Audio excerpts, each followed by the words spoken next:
Day 4. We're chugging along. I don't know how to make interesting intros. It's fine. Hi everybody, my name is Maddie and welcome back to my channel, or thanks for joining us if you are new here. This is day 4 of my Canada Reads book reviews that will be happening over this week, leading up to the competition that is starting on Monday, March 28th. For those of you who don't know, Canada Reads is the annual title fight in Canada, where 5 Canadian books are defended by 5 Canadian celebrities. Each day they debate for about an hour on the merits of the book and which book is the one book that Canada should read. This year the theme is One Book to Connect Us. And then at the end of each day they vote one of the books off, and they keep doing that until there is one book left, and that book is crowned the one book that all of Canada should read. Let's dive into my pick, because I bet on this with my family. This is a book that I have chosen that I think is going to win, or that I really hope wins, and honestly it is the book that I have enjoyed the most out of all of them so far. It is Washington Black, which is by S.A. Edgwin, who also wrote Half-Blood Blues. So to give you the premise of the novel, this novel is a dazzling adventure story about a boy who rises from the ashes of slavery to become a free man of the world. George Washington Black, or Wash, is an 11-year-old field slave on a Barbados sugar plantation, and to his surprise, the master's brother, the eccentric Christopher Wilde, takes him in. And then soon Wash is initiated into a world where flying machines can carry a man across the sky, where even a boy born in chains may embrace a life of dignity and meaning, and where two people, separated by an impossible divide, can begin to see each other as human. But when a man is killed and a bounty is placed on Wash's head, Christopher and Wash must abandon everything. What follows is their flight across the eastern coast of America and finally to a remote outpost in the Arctic. What brings Christopher and Wash together will tear them apart, propelling Wash even further across the globe in search of his true self. From the blistering cane fields of the Caribbean to the frozen far north, from the earliest aquariums of London to the eerie deserts of Morocco, Washington Black tells a story of self-innovation and betrayal, of love and redemption, of a world destroyed and made whole again, and asks the question, what is true freedom? That's a long premise. I feel like that's one of those trailers that you watch and then you know everything about the movie and don't need to see it anymore. That's a lie. Read the book. But to dive a little bit more into the plot, yes, essentially this book follows the entirety of Wash's life. I probably wasn't going to give you as much context as that blurb did. That's just the blurb off of Storygraph. So I honestly feel like there's not a ton more that I need to talk about. So I think I'm just gonna dive into the characters. So our main character in this book is Wash, George Washington Black, which is the name that he's given by his first master. He's born on a plantation in Barbados, and we start when Wash is a child, and I don't know if we follow him into adulthood, because I think if I did my math right, he's only about 17 at the end of the books, but obviously the idea of what it means to be an adult is very different in this book and the era that it takes place. It takes place in the early 1800s. That's when it occurs. Wash is very quiet and timid, but that's more out of safety and learning what he needs to do in order to keep himself safe and avoiding the master's wrath. We also have Big Kit, who is a mother figure to Wash and kind of takes him under her wing and tries to help him as much as she can while on the plantation. Wash is also a very gifted illustrator, and this is something that comes to fruition more throughout the book. He really loves drawing, particularly scientific illustrations, which is something that becomes important when he meets Titch. Titch, or Christopher Wilde, is the brother of the master of the plantation.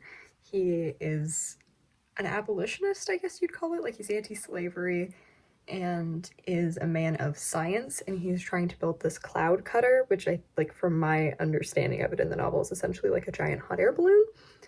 And he asks his brother if he can use one of his slaves to help him with his scientific endeavors, and he ends up picking Wash. Wash and him kind of form this relationship over time. Titch is particularly interesting to me because he is such a complicated character. The book really dives into all of this ideas of what it means to be a white savior and performative activism and everything.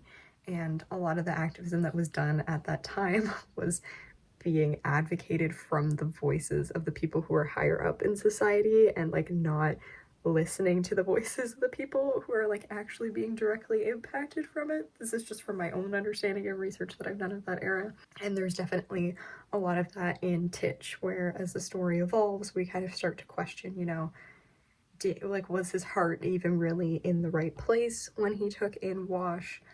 Was it a good thing that he was able to rescue Watch for that, or did he provide him more of a life of hardship? And, you know, was he doing it for Wash's benefit or for his own benefit? And there's all sorts of like examples throughout the book where it's like, you know, he has slaves on the plantation help with like build the cloud cutter, and that means that they have to drag all these materials up the mountain. And if he like really was an abolitionist, you know, in his head he's justifying it as, oh, it's better work than like them working in the fields cutting cane all day. But in reality he's still like using and abusing them for his own benefit. And I think that the book does a really good job of not villainizing him, but like critiquing his sense of morality and betterment, and really like asking the characters to challenge their view of him, asking us to challenge our view of him, and ultimately asking Titch to challenge his view of himself, to say, are you really this hero that you think you are, or are you just doing what's going to make you feel better about yourself and be a better person? Which is something that I talked about a little bit in yesterday's video with What Strange Paradise. The other characters that we run into later in the novel and end up recurring for quite a bit are Tana and I believe it's Greg Koff, Mr. Koff. And this is a marine biologist and his daughter that Wash ends up acquainting himself with, and he ultimately falls in love with the daughter as well. And they're kind of working on aquariums together, and he's able to use his skills of scientific illustration and like science and maths understanding from Titch in order to work with them to try and build this aquarium.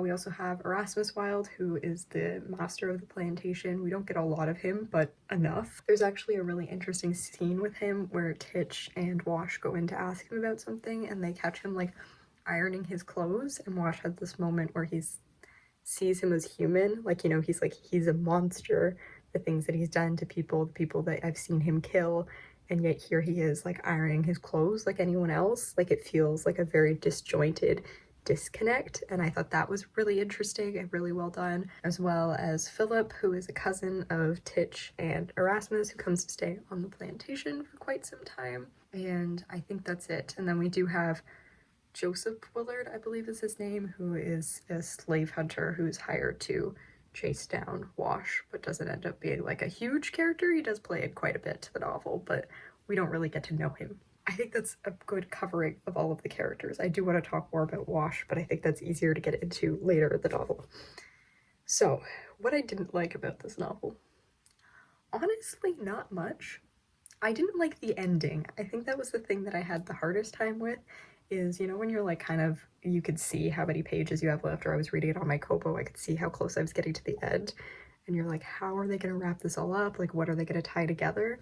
And I was like, there's still so much that we could be talking about. It does have a touch of an open-ended ending. I'm not sure if that was just the way that I read it, but I found it frustrated me a little bit, especially with, I think the book deals with suicide, which is something that, like, that's a trigger content warning for the book, but I also think the book deals with it in a way that makes sense for the time, and like also trying to navigate like control and autonomy over your own life, and like the connection with that to freedom. I do think it like wavers a little bit on like, okay, let's make sure we're not doing the like suicide as a choice narrative. It's complicated within the novel, because early in the novel, like, this isn't really a spoiler, like Titch is planning to like kill Wash and herself because she believes that that will take them back to Dahomey, which is her homeland, like where she originally came from.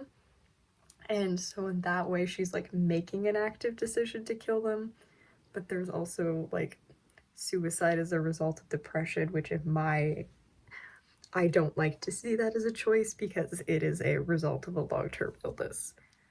And so I think the book wavers sometimes with like how it deals with suicide, and I think it does a good job of like not getting too problematic, but there's definitely some concern there about that. And I feel like some of the implications of that towards the end of the novel were part of the reason that I became frustrated with the ending. Other than that, I really liked the characters. I was impressed that I never ended up hating Titch in the book, but like ended up really feeling for Wash in the way that the bond worked out. I think I will dive into what I like because I think there's more to talk about there. Yeah, essentially the like core of this novel, while it deals with slavery and racism and abolition and like questions of freedom and personal autonomy, it also at its heart is a story about having someone shape your life irrevocably and having that person also be a harmful force in your life and struggling to understand how they fit in and having your lives like orbit each other and grappling with the idea of, did this person bring like good or bad into my life, and if they did, how do I balance both of those in my mind? And I think this is something that Wash is perpetually struggling with throughout the novel, because while Titch did rescue him from the fields of the plantation and was able to provide him with an education that he wouldn't have received otherwise and, you know, protect him from a lot of abuse, he also wasn't doing it with the best motives. And part of like separating him from the other slaves meant that he lost a lot of community, he lost his connection to Big Kit, and that was something that was really difficult. And this is something that becomes more complicated when Titch tries to leave Wash on multiple occasions later in the novel, because I think the way that he's justifying it in his brain is like a setting him free, but like not really thinking about like the realities of what it means for Wash to exist in the world, you know, as a former slave who is still possibly being hunted down by a slave hunter, and also as a result of one of the experiments that Titch was performing is like visibly, he has a facial deformity, and that, you know, makes it difficult for him to get work at certain times in the novel, let alone the fact that he's Black. So I think that was something that was really fascinating for me, is at first like Wash learns to love Titch and like what Titch teaches him about science and about his own value in life and the possibility of freedom. But as he gets older, he slowly starts to rethink that connection and finds himself being pulled back to Titch, more so seeking understanding and trying to figure out, this moment that shaped my entire life, was it this like the saving grace that I thought it was? And if it wasn't, what do I do with that information? And that's something that I think is a very universal narrative and something that really struck me throughout the course of the novel. And I think following Wash and from Wash's perspective is really interesting to watch him grapple with and struggle with all of these issues, particularly that idea of freedom. And, you know, even if you're not a slave, if you can't afford to like be able to do the things you love in life, then is that really freedom, or is that just another form of slavery? And all of the like complicated questions and everything that comes along with that, and understanding that as like a freed slave there are still chains that tie you to that past, and learning to like navigate and process that and come to peace with it. It was just a fascinating novel, and I think like that crux of it is the thing that I loved, like that complicated relationship between the two of them, and also the like power dynamic of like understanding an adult taking in a child in that manner, and whether they're taking like advantage of the power that they have over that child, and everything that goes on with that was really interesting. I also liked the aquarium and the fish stuff, just from like a, yeah, what was it like to build the first aquarium, and like thinking about like the first people to find octopuses and discover these things, you know, all these things we take for granted and not really think about what's the history behind them. That's always something that's super fascinating to me. The writing of this book was really well done. There's a lot of really gorgeous narrative and moments where I think that the author, she was able to articulate very complicated experiences in a very beautiful way. And I think that's something that comes across very clearly, as I said, in the humanity of her characters. I'm actually a little bit frustrated with myself because I wasn't taking a lot of annotations throughout it. I started listening to it on audiobook and then I finished reading it, and I really wish that I had written more of the quotes down when I was going through it. Yeah, so just like a couple examples. This one kind of ties into what I was talking about earlier. You are more concerned that slavery should be a moral stain upon white man than by actual damage it wreaks on black men. Just get right to the crux of the issue there, Wash. And this one too I really like. The world is large, larger than we sometimes allow it to be. So that idea that sometimes freedom is confined to what our image of freedom is, or what the image of the world is. And just that like gorgeous writing and the strength of the novel and its ability to like build that connection to characters comes through the writing in this book. Can you tell I liked this book because I've been talking about it a lot? To talk about, does it connect us? I think it does. I think this book calls on a lot of issues that are still very prevalent today, even though it takes place in the past, thinking of the Black Lives Matter movements and the recent protests that happened in 2020 and how that's continued to be a conversation that we're having today, and understanding as someone who is trying to be an ally, where is our place in that conversation, and talking about morality and humanity, being able to connect with others and want to support them while also like listening to their voices and not speaking over them, I think is something that is really important. It is like a vital life skill to learn, to be willing to listen, to be willing to admit when you're wrong, to learn how to sit in discomfort.